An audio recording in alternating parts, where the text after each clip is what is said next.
नमस्कार. काही झालं तरी सुद्धा सारंगचे आता डोळे चांगलेच उघडलेले असतात. सुमित्राला किडनॅप करणाऱ्या ऐश्वर्यावरती सारंगने हात उचललेला असतो. सारंग ऐश्वर्याला म्हणतो, ऐश्वर्या मी कुठे कमी पडलो? बोला ना ऐश्वर्या, मी कुठे कमी पडलो? तुम्ही जे म्हणाल, तुम्ही जे सांगाल त्या गोष्टींवरती विश्वास ठेवला. तुमच्यावरती मनापासून प्रेम करत होतो, पण तुम्ही मात्र माझ्याशी खूपच विचित्र पद्धतीने वागत होता. तुम्ही माझा फायदा करून घेत होता आणि या गोष्टीसाठी मला खरंच खूपच वाईट वाटतंय. एवढं वाईट वाटतंय ना की मी तुम्हाला सांगू सुद्धा शकत नाही. खरं सांगायचं तर तुम्ही जे वागताय ना ते खूपच चुकीचं वागताय ऐश्वर्या. आता मात्र माझी तुमच्याशी बोलण्याची इच्छा सुद्धा राहिली नाही. ऐश्वर्या, मी तुमच्यावरती विश्वास ठेवला होता, तुमच्या बाजूने उभा राहिलो होतो, पण तुम्ही काय केलं ऐश्वर्या? तुम्ही तर माझा विश्वासघात केलात. तुम्ही माझ्याशी ज्या पद्धतीने वागलात ती पद्धत खरंच खूपच चुकीची होती. ऐश्वर्या, प्रत्येक वेळेला तुम्ही सांगाल ती गोष्ट मान्य केली, पण आज मात्र तुम्ही हद्द पार केलीत. तुम्ही माझ्या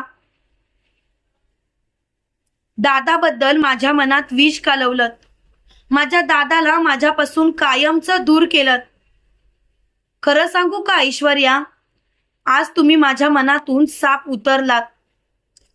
मला खरंच तुमच्या या गोष्टीचं नवल वाटतंय.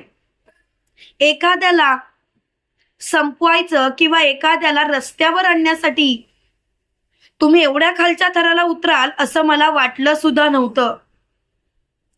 पण आता मात्र मला कळून चुकलं. खरं सांगायचं तर मला तुमच्याशी बोलायचंच नाही. तेव्हा लगेच ऐश्वर्या म्हणते, सारंग प्लीज माझं ऐकून घ्या ना. तेव्हा सारंग बोलतो, रडवलत ऐश्वर्या, तुम्ही मला रडवलत. आयुष्यामध्ये तुमच्यावरती विश्वास ठेवून मी चुकलो. तेव्हा सुमित्रा सारंगला बोलते, सारंग अरे एवढ्या हळूवारपणे काय बोलतोयस, ढकल तिला घराबाहेर. तेव्हा सारंग ऐश्वर्याला म्हणतो, ऐश्वर्या प्लीज तुम्ही स्वतःहून गेलात तर बरं होईल. उगाच तुम्ही इथे थांबून स्वतःचा अपमान करून घेऊ नका. प्लीज ऐश्वर्या, तुम्ही इथना जा, कायमच्या निघून जा आणि परत तुमचं थोबाड सुद्धा मला दाखवू नका. हे ऐकून ऐश्वर्याला खूपच वाईट वाटतं, कारण ऐश्वर्याचा सगळाच प्लॅन फसलेला असतो. ऐश्वर्या खूपच चिडलेली असते. त्याच वेळेला लगेच सारंग ऐश्वर्याला म्हणतो, तुमचा हा चिडचिडपणा तुमच्या जवळ ठेवा. तुम्ही माझ्या दादाशी जे काही वागलात, तुम्ही माझ्या वहिनीशी जे काही वागलात ते खूपच चुकीचं होतं. आता मात्र मला तुमच्याशी काहीही बोलायचं नाही. तेव्हा लगेच ऐश्वर्या म्हणते, सारंग मी जे काही केलं ते आपल्यासाठी केलं, आपल्या संसारासाठी केलं. तेव्हा सुमित्रा बोलते, ऐश्वर्या बस कर.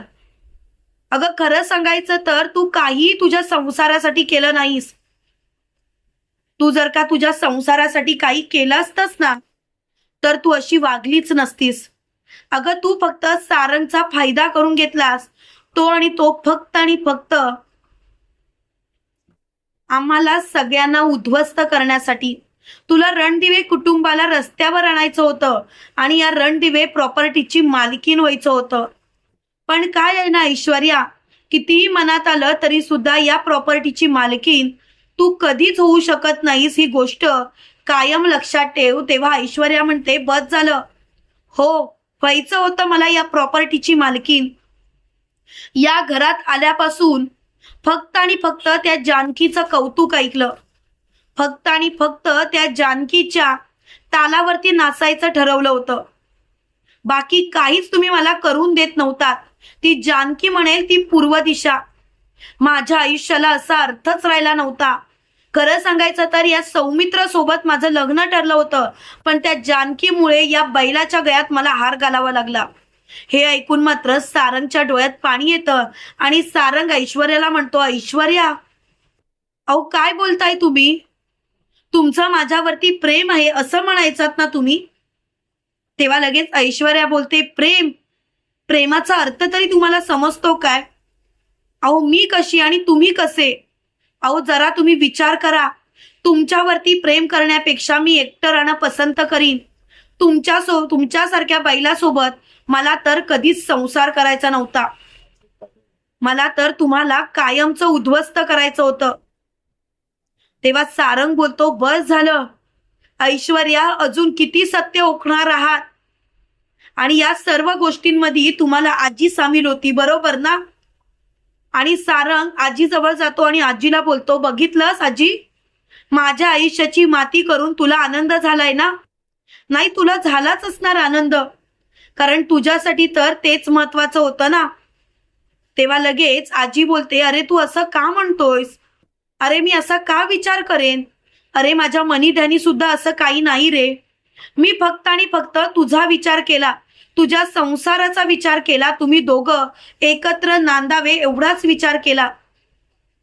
पण तू जर का यातून हा असा वेगळा अर्थ काढणार असशील तर मला खरंच खूपच वाईट वाटतंय. तेव्हा लगेच ऐश्वर्या म्हणते, ओ आजी, तुम्ही माझ्या सोबत होता ते मान्य करा. तेव्हा लगेच सुमित्रा आजीजवळ जाते आणि आजीला म्हणते, का आई, का तू माझ्या घराची राख रांगोळी केलीस? का माझ्या सोन्यासारख्या सुनेला, सोन्यासारख्या लेकाला घराबाहेर काढताना तू बघत राहिलीस? का तुला असं वाटलं नाही की एकदा तरी यांच्या बाजूनी बोलावं, यांच्या पाठीशी ठामपणे उभं राहावं, या ऐश्वर्यासारख्या निखाऱ्याला घराबाहेर हकलून द्यावं? पण तू मात्र माझी वाट लावलीस. तेव्हा मात्र आजी म्हणते, सुमित्रा मला माफ कर. अगं मला नव्हतं माहिती ग ऐश्वर्या असं काहीतरी करेल. मला असं वाटलं होतं की ऐश्वर्याचं सारंगवरती प्रेम आहे म्हणून मी हे सर्व केलं.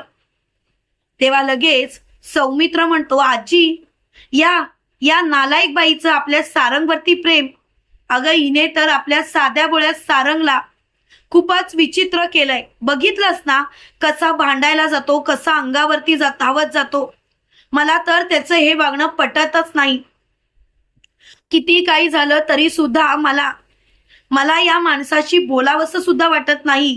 तेव्हा लगेच सारंग बोलतो, सौमित्र दादा प्लीज, तू असं बोलू नकोस, तुझ्यामुळे मला त्रास होतोय. सौमित्र दादा, माझा तुझ्यावरती विश्वास आहे. तू माझ्या सोबत आहेस असं मला वाटतं म्हणून मी दादाची माफी मागण्याचा विचार केलाय. पण तूच जर का माझ्या डोक्यावरून हात बाजूला करणार असशील तर मी काय करू? तेव्हा सौमित्र बोलतो, हो, तुला दादाची माफी मागायची आहे. दादाशी भांडताना, त्याला उलट बोलताना तुला काहीच वाटलं नाही? तेव्हा सारंग बोलतोय, झाली चुकी माझी, पण आता मला माझ्या चुका सुधारायच्या आहेत. तुम्हाला काय वाटतं मित्रांनो, खरोखर जानकी आणि ऋषिकेश सारंगला माफ करतील? कमेंट करून नक्की कळवा. आणि असेच मालिकेंचे नवनवीन अपडेट पाहण्यासाठी व्हिडिओला लाईक आणि चॅनलला सबस्क्राईब करायला विसरू नका. थँक्यू.